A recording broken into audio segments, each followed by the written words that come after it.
Seja bem-vindo à aula sobre o plano financeiro do curso Microempreendedor Individual. Nesta aula, estudaremos sobre os recursos financeiros associados ao nosso negócio.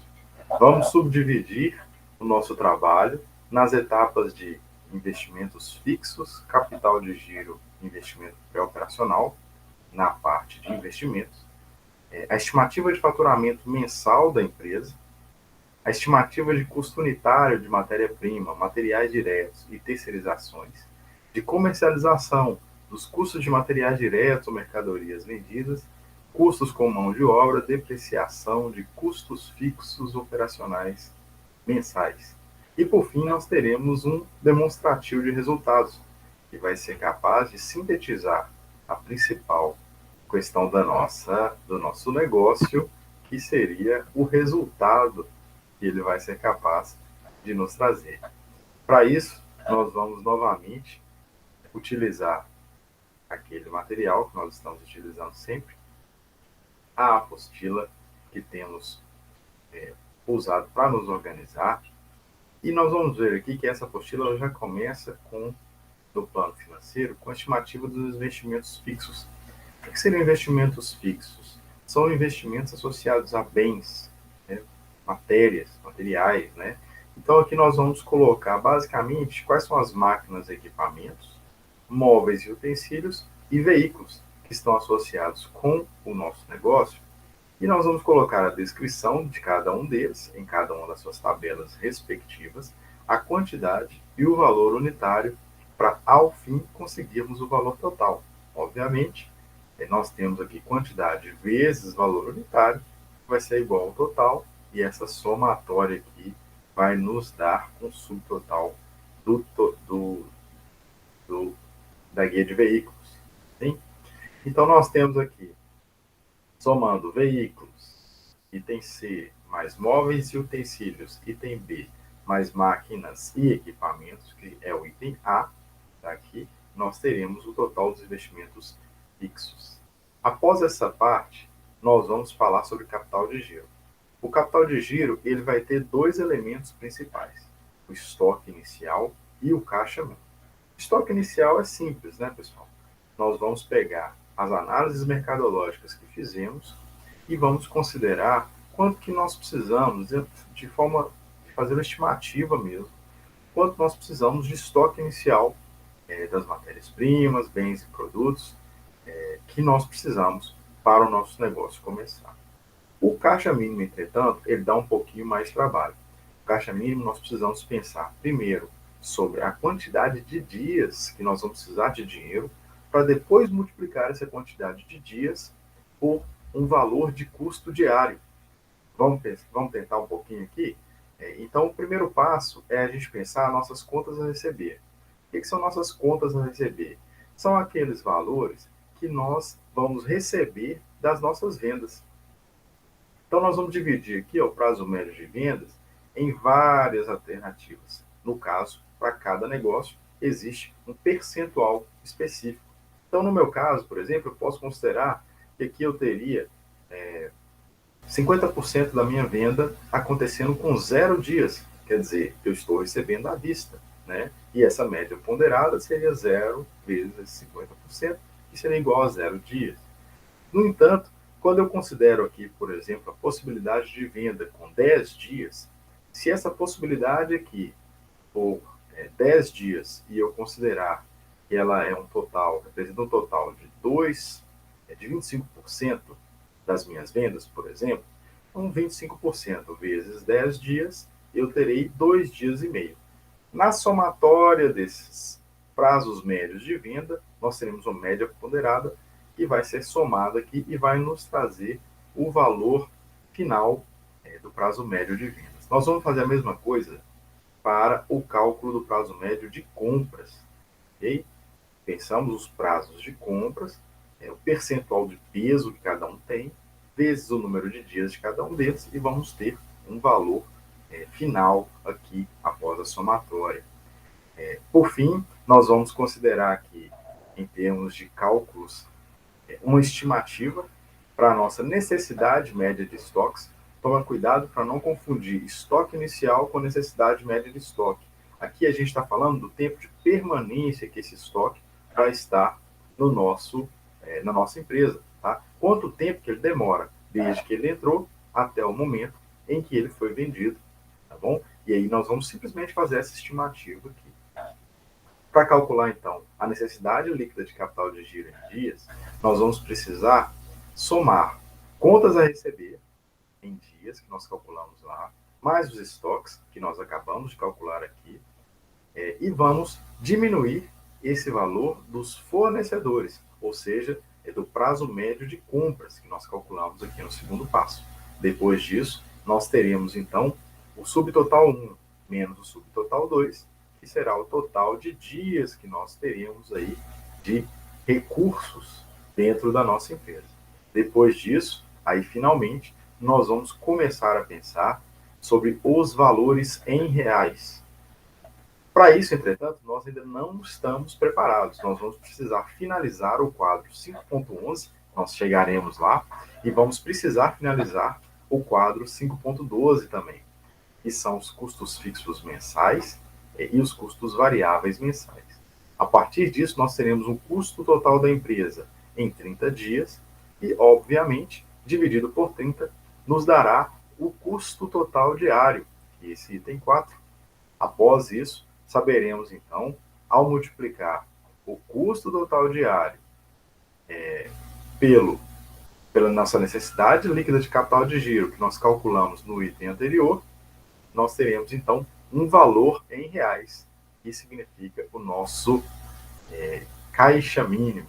Tá? Para pensar sobre esse caixa mínimo, gente, um bom exemplo é quando a gente vai no supermercado e nós chegamos com a nota alta de R$ 100 e o caixa precisa nos dar um troco de R$ 98, por exemplo. É necessário que exista um dinheiro ali já esperando para o fluxo das coisas acontecerem. Okay? Então, nesse sentido, quando a gente vai falar sobre capital de giro, nós estamos falando da somatória dos valores de estoques iniciais mais o caixa mínimo. Ok? E aí nós temos o capital de giro. Depois a gente vai falar agora sobre investimentos pré-operacionais. O que seriam esses investimentos pré-operacionais? São aqueles investimentos que nós fazemos antes do início da empresa. Então, despesas de legalização, obras civis, cursos de treinamentos, às vezes uniformes, obras, outras despesas específicas podem entrar aqui. Ainda no investimento, nós vamos falar sobre investimento total agora, finalizando. Nós teremos investimentos fixos, que foram calculados no quadro 5.1, o capital de giro, que foi calculado no quadro 5.2, e o investimento pré-operacional, que foi calculado no quadro anterior a este. Ao final, nós teremos, então, uma somatória e saberemos quanto que precisaremos investir. É com base nesse valor que nós podemos dizer quanto colocaremos de investimento em termos de recursos próprios e em termos de recursos de terceiros. Okay? Tem até uma possibilidade aqui de outros, né? Aqueles amigos, parentes que podem nos ajudar também com dinheiro. Colocamos aqui um percentual para sabermos quanto que estamos investindo aqui em cada uma dessas fontes. Depois, nós vamos falar sobre a estimativa de faturamento mensal da empresa. Para calcular o faturamento mensal, basicamente nós temos que saber quanto que nós vendemos de cada produto. Então, nós temos o produto 1, tendo uma venda de 100 produtos, por exemplo, a R$ 1, nós teremos um faturamento de R$ 100. E aí faremos isso para todos os produtos, então saberemos o faturamento, ao somar aqui, saberemos o faturamento total da nossa empresa. Indo agora para a parte mais menos gostosa, vamos dizer assim, né, que é a parte dos custos. Então a gente vai falar sobre esses custos unitários de matéria-prima, materiais diretos e terceirizações. Vejam, para cada produto que nós vamos fabricar ou nós vamos produzir, nós precisamos pensar em matérias-primas e insumos que são usados. Então a gente vai fazer uma ficha, é mais ou menos uma receita de bolo, né? Onde a gente coloca aqui, por exemplo, se esse produto nosso fosse um bolo, nós podemos colocar aqui trigo, açúcar, a quantidade de trigo, a quantidade do açúcar, o custo unitário para cada item desses, e aí nós vamos saber o total. Vamos fazer uma fichinha dessa aqui para cada produto, né? Também chamado, gente, de ficha técnica, tá? essa tabelinha aqui, tá bom? E a gente faz aqui para todos os produtos. Aqui tem 4, mas você pode ter muito mais que isso, né? Depois a gente falar sobre custos de comercialização. Aqui nós vamos pensar no faturamento estimado, que nós calculamos no quadro 5.5, e vamos multiplicar por um percentual que vai ser aplicado para que nós possamos saber o valor dos impostos que nós pagaremos mensalmente. Para conseguir identificar esses valores, gente, é fundamental que você converse, você consulte um contador, um contabilista. É uma pessoa que vai ter condições de falar com propriedade sobre cada um desses valores aqui. Depois a gente pode falar também sobre impostos municipais e estaduais. Também tem um papel do contabilista interessante que pode nos ajudar também. E gastos com vendas. Aqui nós vamos falar sobre comissões, propagandas, taxa administrativa do cartão de crédito. São gastos que estão associados diretamente com as vendas. Quanto mais nós vendermos, mais nós teremos. Esses gastos são gastos de comercialização. Ao somar gastos com vendas e impostos, nós teremos, então, o custo de comercialização em forma de estimativa. Após isso, falaremos sobre a apuração dos custos dos materiais diretos ou mercadorias vendidas. Nós, lá no item 5.6, nós pensamos em uma ficha dessa para cada produto que nós consideramos. Se aqui pensamos em um bolo, por exemplo, no produto 1, nós tínhamos aqui trigo, açúcar, e todas essas informações geraram um valor final. Pois bem, cada produto desse, agora, vai entrar com uma linha aqui. Então, vou pensar o produto 1, por exemplo, o bolo. Quantos bolos eu venderei? E o custo unitário para cada bolo que eu vou vender. Isso aqui está naquela tabelinha que nós fizemos. Vamos colocar aqui também as mercadorias vendidas, tá? Ou seja, aqueles produtos que nós simplesmente revendemos ao invés de produzir, tá bom?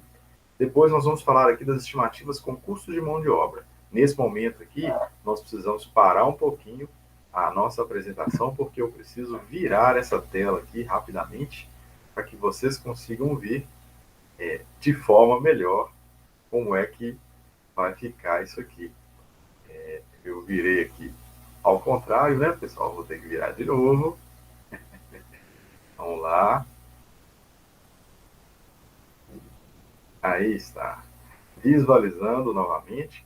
Então, nós temos aqui a nossa tabela, em que nós veremos um descritivo da função, número de empregados nessa função, o salário mensal e um percentual de encargos sociais. Nesse caso, nós também precisamos de uma ajuda de um contador, tá? Para nos orientar em relação a esses cálculos. É muito complexo. Para cada empresa, nós podemos ter valores de encargos muito específicos, tá bom? Então, sugiro para você que consulte um contabilista, tá bom? Sempre que for necessário, e esse caso aqui é um deles. Vamos voltar aqui a nossa tabelinha para a orientação correta, novamente, mandar visualizar aqui, e nós vamos falar agora sobre a estimativa de custo com depreciação. Para a depreciação, nós vamos falar sobre ativos fixos que nós temos, nós falamos sobre esses ativos antes, nos investimentos fixos também, né? E nós vamos aqui pensar sobre a perda de valor desse ativo. É como se nós pensássemos que as coisas elas vão perdendo valor com o uso, né? A gente compra um carro zero e esse carro já perde um percentual elevado logo que sai da concessionária, né? E cada item vai ter um valor específico, tá, pessoal? Na apostila, vocês vão conseguir encontrar valores mais específicos para tipos de ativos fixos, mas a lógica é a mesma para todos. Você coloca o valor do bem aqui, divide o valor do bem aqui e a vida útil do bem aqui, aí você vai dividir o valor do bem pela vida útil em anos, vai encontrar uma depreciação anual, e para encontrar a depreciação mensal, dividir a depreciação anual por 12, são 12 meses no ano, né? Depois a gente vai falar sobre a estimativa dos custos fixos, operacionais mensais. Aqui nós vamos tratar sobre aqueles custos que não têm uma relação direta com a venda. Ou seja, não importa a quantidade que você vende, você vai pagar a mesma quantidade de aluguel, a mesma quantidade de condomínio, de IPTU. Geralmente, a água, ela também pode ser considerada como um custo fixo, a energia elétrica, o telefone, né? O seu prolabore, que é aquele valor que você, como sócio proprietário da empresa, recebe por trabalhar, os salários em cargo, enfim, toda uma gama de custos que são específicos. Lembrando que já alguns nós já calculamos aqui, e aí nós podemos relançá-los aqui. Por fim, pessoal, falaremos aqui sobre demonstrativo de resultados, que basicamente é a gente colocar aqui as informações que nós já calculamos anteriormente. Então, nós temos aqui receita total com vendas no quadro 5.5, é só colocar. Os custos variáveis totais, eles vão ser a somatória de custos com materiais diretos, ou CMV, que está no item 5.8, mais os itens 5.7, impostos, sobre total 1, mais o item 5.7, gastos com vendas. Aí nós teríamos aqui um subtotal 2, certo? E por fim, nós vamos aqui ter a margem de contribuição, que é basicamente nossa receita total menos o subtotal 2. Okay? Dessa margem de contribuição, diminuímos os custos fixos totais, que nós calculamos no item 5.11, para, ao final, termos o nosso resultado operacional, se tivermos lucro ou prejuízo. Não se esqueça de voltar nas tabelas anteriores, que dependiam dos cálculos dos itens 5.11 e 5.12, e fazer também o preenchimento dessas informações. Com isso, nós acabamos o nosso módulo, e eu agradeço a vocês e espero encontrá-los para mais um curso, quem sabe. Abraço para todos e que vocês façam, continuem conosco aí fazendo um excelente curso para as próximas, dentro dos próximos módulos. Até mais!